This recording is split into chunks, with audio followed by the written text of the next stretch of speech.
Alright, hopefully this doesn't have too much background noise because the cats are going absolutely ballistic right now. Alright, so let me preface this with, I'm absolutely not quitting this hobby. I love it too much.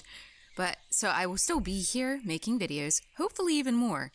But I need to try and be honest with what's happening, and this is about something I believe can go overlooked in the hobby quite frequently. Burnout. Or maybe just stagnation. But let's start at the beginning here. When you first get into fish keeping, this fun little thing we lovingly call MTS, multi-tank syndrome, often appears and quickly. It's hard to avoid it because you want to try so many different things because you just see all these fish and you just want to try them all. But you can't do them all in one tank in most cases. So since many species have different care, well, you just want to start a million tanks so that you can have them all. And this, I believe, is a wonderful part of the hobby. You learn so much through this.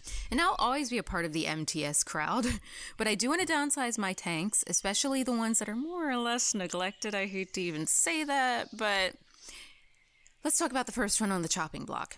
So this one hasn't really appeared too much on my channel lately. It's the 29-gallon in my bedroom and the biggest one in my bedroom.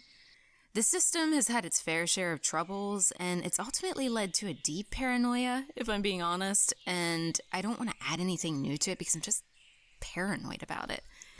So I've decided after kicking around different options, I'll just feel best letting it go.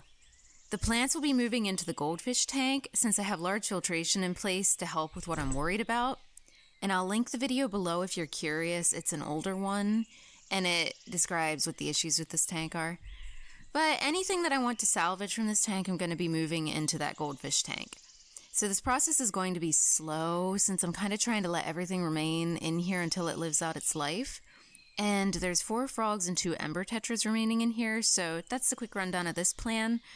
And just so that you know what I'm talking about when I say this tank has issues, I strongly believe it was the subject of a mycobacteria infection, and that's a rabbit trail that I will not go down in this video, but yeah. Alright, I had to step away for a minute from recording this because I'm under a blanket right now to keep the microphone from echoing too much, and one of the cats tried to jump on my head, so I had to put him in a room for a few minutes.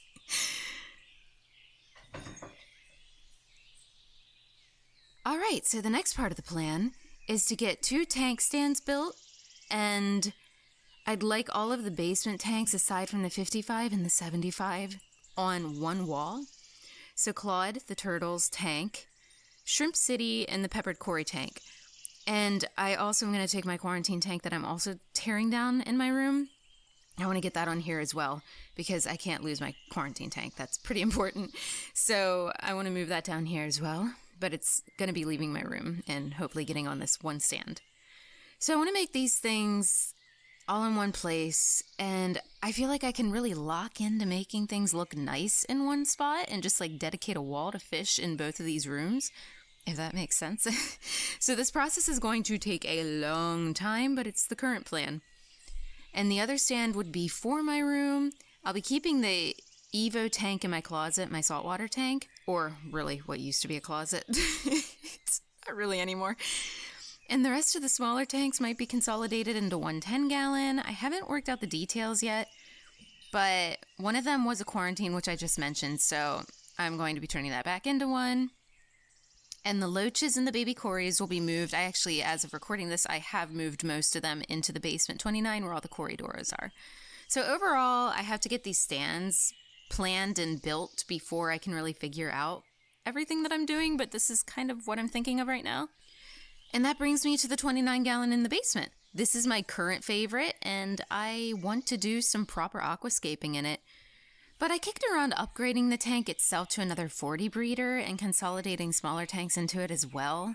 But for now, I'm just going to let it be because I have things so stable in here, and I just don't want to mess with it. So I'm just going to let it be.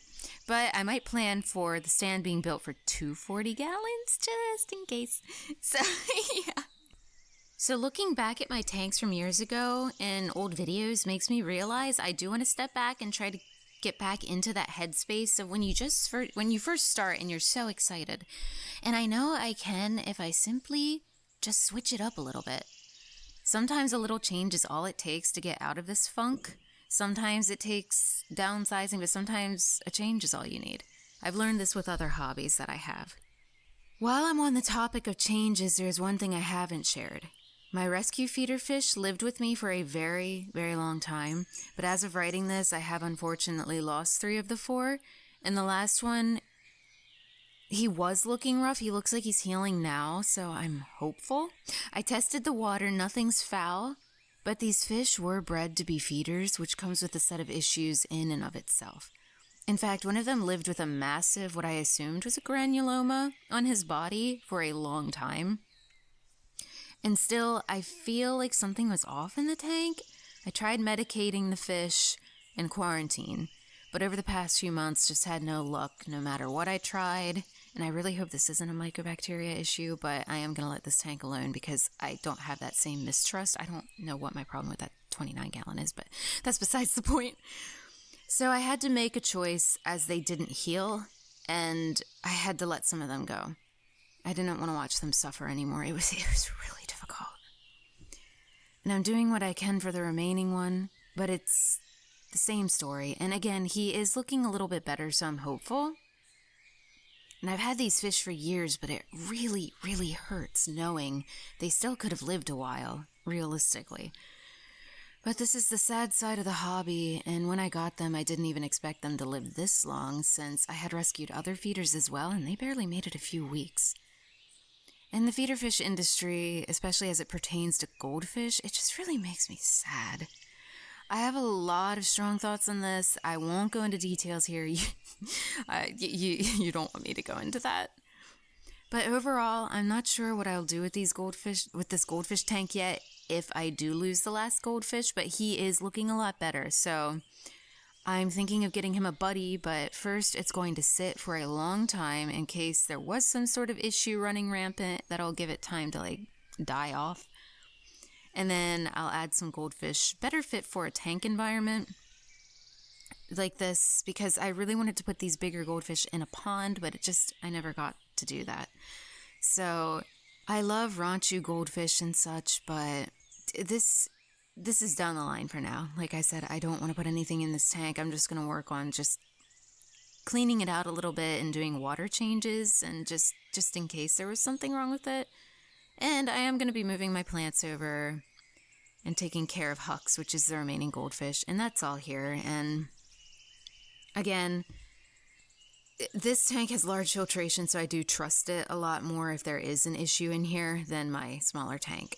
So anyways, I won't get into all that right now. Let's get back to the topic at hand.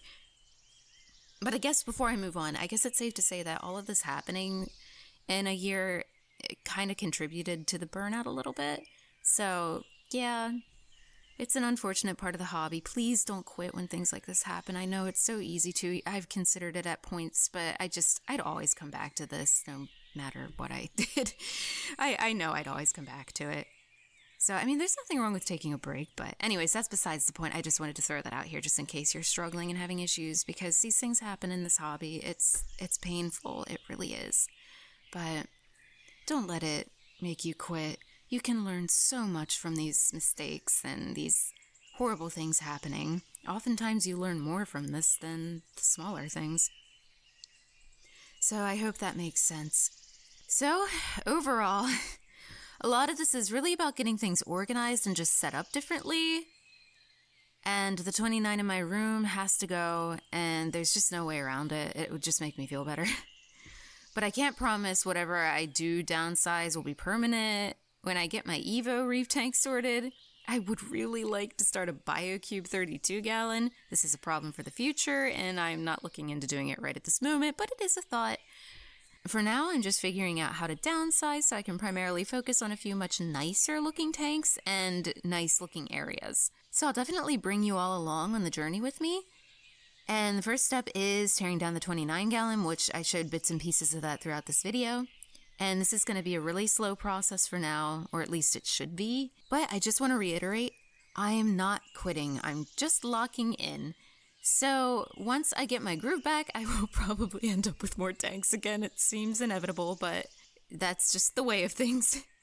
So let me finish this by saying there's no shame in taking a step back and changing things up. It's a really fun part of the hobby, and having fun and continuing to learn are the most important things with this hobby anyways. So whatever you do and whatever you have to do to get there, go for it and don't feel bad about it.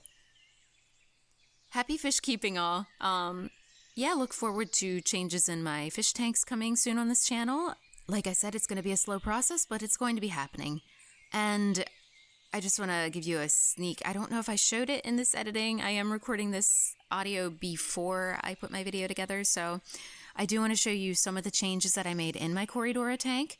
I just changed a few things up a little bit and moved some of the plants out of the quarantine tank into this tank and put some extra rocks and driftwood in and just move things around. Aurelius the pleco he's gotten over it now, but he wasn't happy at first because I moved him to the other side of the tank, his favorite hiding spot. So here's what this tank is looking like now, and I'll probably still be making future changes to it. The 55-gallon I definitely want to add a little bit of a theme to, which is the one with the goldfish in it. So yeah, stay tuned for that. And I hope this video made sense. Just a little real talk here, and I look forward to seeing you in future videos, and my fish look forward to seeing you too. And take care, everybody. Have a great day.